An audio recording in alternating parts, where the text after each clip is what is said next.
Here's a question. When wildfires worsen year after year, can the scientific method actually help us figure out what to do? Stick around to find out. In this video, you'll learn how scientists use the scientific method to investigate environmental problems, from making observations to drawing evidence-based conclusions.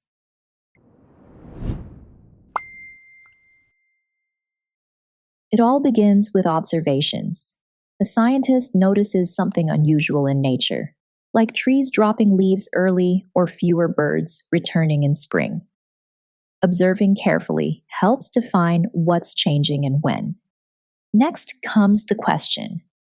Scientists ask why a change is happening, what's causing it, or how serious it might become.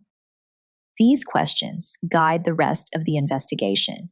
Then, they form a hypothesis, a testable idea that explains what they've observed. For example, they might predict that a rise in temperature causes soil to lose moisture more quickly. A good hypothesis includes both cause and effect. Once the hypothesis is formed, scientists make predictions. These are statements about what they expect to observe if the hypothesis is true. They help decide what data to collect and what conditions to test. With predictions in place, the stage is set for the real action, moving from ideas to hands-on testing. Want to check your progress? Tap the link for a quick practice test and a concise study guide tailored to this lesson. Quiz yourself, skim the highlights, and jump back in.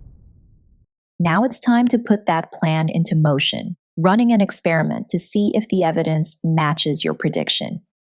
In the experiment phase, scientists change one factor, the independent variable, and measure another, the dependent variable, to see if the results match their expectations. For instance, they might test soil moisture at different temperatures, while keeping all other conditions constant. After collecting results, scientists analyze the data using tools like graphs and statistics. This helps reveal patterns or trends that either support or weaken their hypothesis.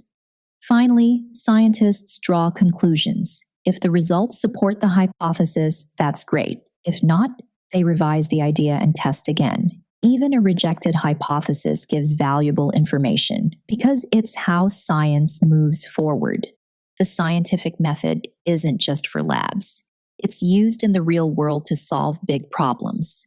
Scientists have used it to track coral bleaching, study endangered species, and influence policies on air and water pollution.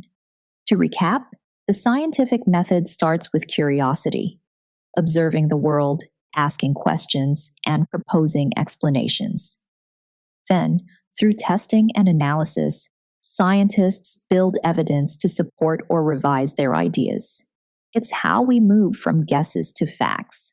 Now that you've watched the video, let's see how much you remember. Head to the link in the description where you'll find Quizlet content made just for you.